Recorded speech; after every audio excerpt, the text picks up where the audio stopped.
به نام و یاد خدا. سلام. به تماشای گزارش امروز ما بازم آریانا خوش آمدین. دوستان عزیز، اینجا دیوار ریاست معارف شهر کابل است و این بازار هم بازار سرای غزنی. از جا گزارش زیاد داشتیم. صرف یک عده دوستا از یک ماه بدین سو زیاد کوشش کردن، گفتن که از این کوچه باید یک گزارش داشته باشیم. البته تنها از این کوچه نخواستن، سه کوچه که وجود داره، یک کوچه که به طرف مسجد قندهاریا برآمده، یک کوچه بالاتر به طرف سرای غزنی و یک کوچه دیگه هم بالاتر که به طرف سرای غزنی است. در خود سرای غزنی است که به نام کوچه فاینست یاد میشه. فعلا از این سه کوچه یادآور شدن که باید ما گزارش تهیه بکنیم و گفتن ببینین که چقدر تغییرات آمده. خب از تغییرات چی میپرسین؟ خانه قدیمی. این خانه جور نشده از کی است؟ ما کاش معلومات می داشتم براتون میگفتم که خانه فلانی است و فعلا در چنین وضعیت به سر میبره. همچنان خانه پریش هم که شما میبینین، امو دیوارای قدیمی، امو خانه قدیمی، امو ساختمان قدیمی تغییر به وجود نامده. وقتی شما به طرف راست نگاه میکنین، بازم ما نمیفهم در گذشته هم مستری ها بودن یا نبودن. حال مستری خانه است، دکان های مستری است که در بخش های مختلف ساخت و ساز نه دیگه، البته در بخش ترمیم موترها اینا کار میکنن. کوچه کانکریت است، ای که در گذشته کانکریت نیست، ببخشید قیر است، کاملا پاک صفا، جویایش هم جور شده. اما مستری ها می باشه بدون شک، جایی که مستری باشه اونجایی در چرب و چرقت می باشه، به مو شکل است. و دست راست بازم که شما ببینین، امو دکانای خیلی قدیمی است که کاملا فرسوده شده، اما بازم قابل استفاده است. مستری ها یا کسایی که در بخش ترمیم موتر کار میکنن، اونا از دکان ها استفاده میکنن. صرف در دست چپ در این قسمت که شما میبینین یک سرای تازه ایجاد شده. چی بگویم دیگه، اینقدر بلند صدا، اینقدر آرند، اینا بیخی شوقی آرند کردن هستند در افغانستان. هر کسی سر جلو میشینه. و در این کوچه ساختمان ها در حالت قدیمیش به سر میبره. شما فکر بکنین شاید 10% ساختمان ها دوباره ترمیم شده باشه و دوباره ساخته شده باشه به گونه مدرنش، مگرم اکثریت خانه ها را که شما میبینین به مو حالت اولیش، به مو حالت قدیمیش وجود داره و تغییرات زیاد نامده.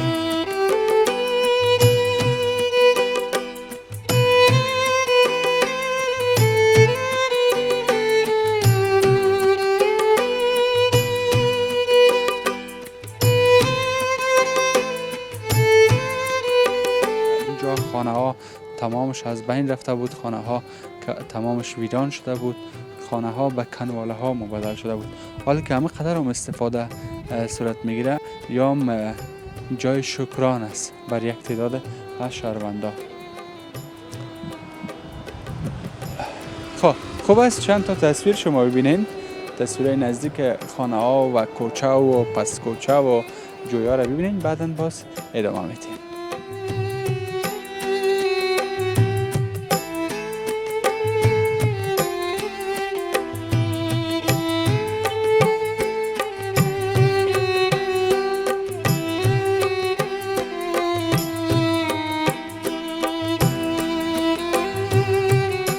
شما دیدین در تصاویرم که این منطقه مانند کارت 4 و کارت 3 فرصتی است و در قدیما هم میگن مردمی که در این منطقه زندگی میکرد، مردم کارت 4 و کارت 3 واره مردم آرام، مردم بودن که صاحب وظیفه و صاحب منصب بودن.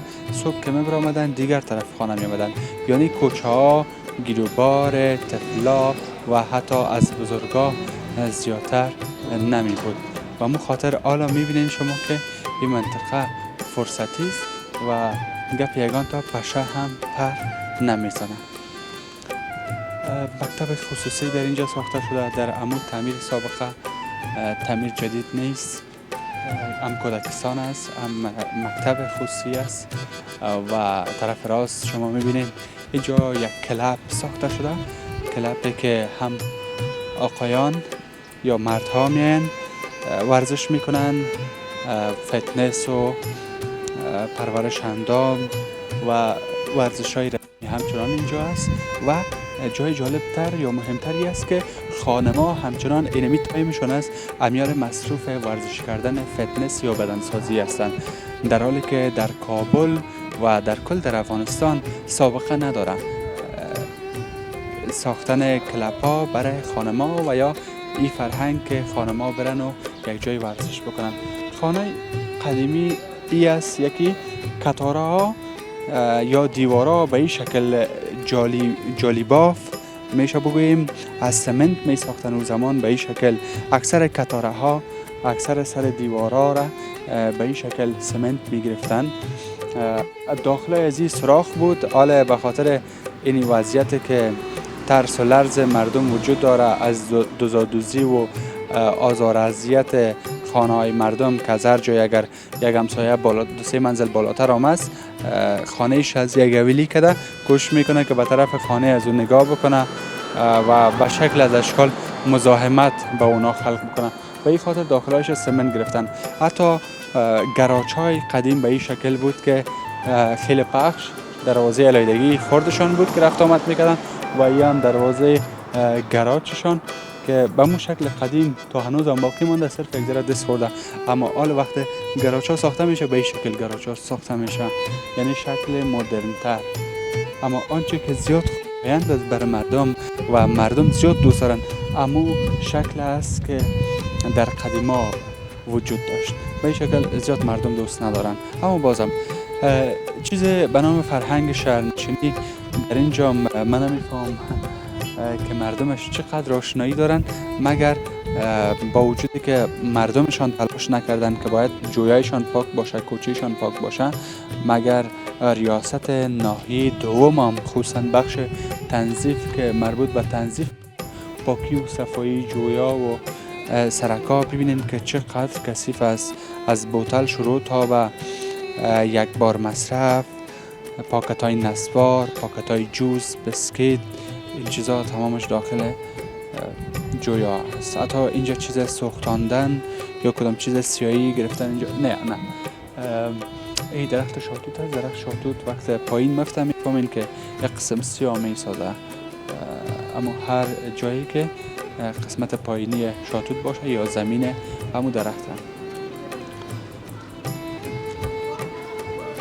دو بلند منزل، دو بلاک رهایشی در این منطقه ساخته شد سالهای گذشته که بلاک رهایشی تانست یا تنهایی بلاک های رهایشی نه بلکه چنین بلاک های رهایشی تانست که یک تعداد مردمی که از قلت خانه مشکل داشتن مشکل از اونا را مرفوع بسازه. شما میفهمین مردم خصوصا در 2 دهه اخیر مردم زیادتر از خارج از افغانستان آمدن به داخل افغانستان، از ده هر کشور که اینا مهاجر بودن آمدن داخل افغانستان به خاطر زندگی کردن، گفتن که خانه و کاشانه و وطن ماست، همینجا باید ما اینجا زندگی بکنیم. اما وقت آمدن دیدن که خانه ها یک تعداد خانه ها تخریب شده، ویران شده در جنگایی که شاهد هستین. پس چنین بلاک ها اگر نمی بود بدون شک مردمی که یک بار هجوم آوردن، یک بار با شور و شوق آمدن به افغانستان، این مردم جایی نمیشد. این نیم خانه ها ویرانه شده بود، نیم خانه ها هم که جور باقی مانده بود، در اون خانه مشکل بود که همه مردم جای شون و زندگی بکنن. و همین دلیل بلاک ها زیاد ساخته شد و در اینجا هم 2 بلاک ساخته شده که پاسخگوی بیش از 100 فامیل شاید باشه و مردم اینجا به سر میبرن، زندگی میکنن و خیلی با سهل و آسان و با سهولت. این تغییرات تا این اندازه در این منطقه آمده.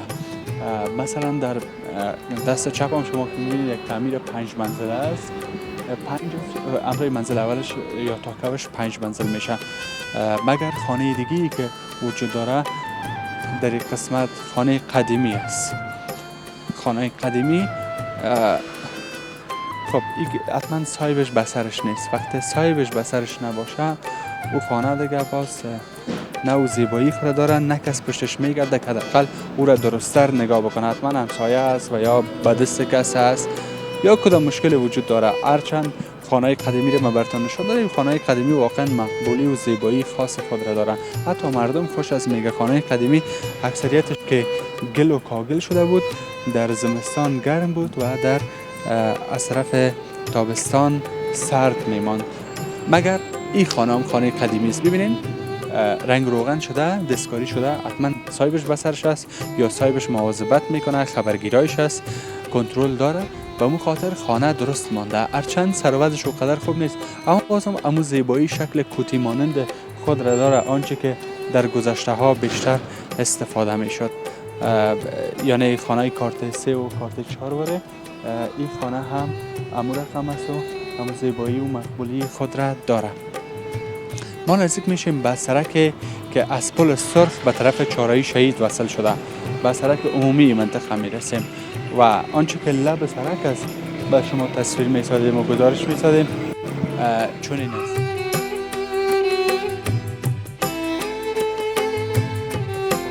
خیاط هم است و دیگر کسایی هم که کار میکنن اینجا، دکان دارن، شغل دارن.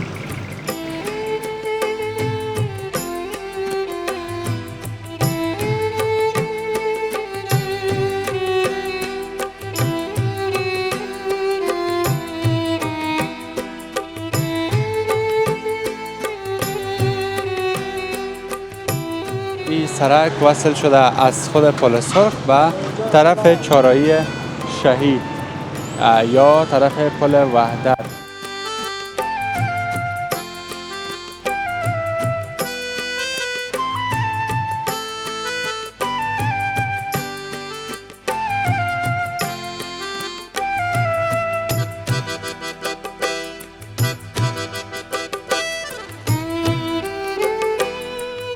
بله دوستا، شما دیدین تصویرها را؟ ما با یکی از کوچه های سرای غزنی آمده بودیم و از اینجا گزارش ساختیم. گفتم که این سرک رفته به طرف پل سرخ یا چهارراهی پل سرخ که از پل سرخ و چهار اطراف پل سرخ ما زیاد گزارش تهیه کردیم. شما اگر علاقمند به دیدنش هستین و در گذشته ندیدین میتونین که بیننده باشین و ببینین. تغییرات زیاد از تا پل سرخ نامده. این سمت خصوصا خانه ها به حالتش مانده، او طرف هم چندان تغییرات زیاد نامده، مگر در نزدیکی خود پل سرخ اندک تغییرات به وجود آمده، مانند ساختن چند بلند منزله که از 3-4 منزل بالاتر است. همین تغییرات آمده، دیگر تغییرات وجود ندارن. تشکر میکنم از شما دوستانی که تا این لحظه بیننده گزارش ما بودین. یک گزارش خاص مختصر باشه، صرف معرفی جاها باشه و تصویر گرفتن از این کوچه باشه. امید است مورد توجهتان قرار گرفته باشه. تا بعد، خداحافظ.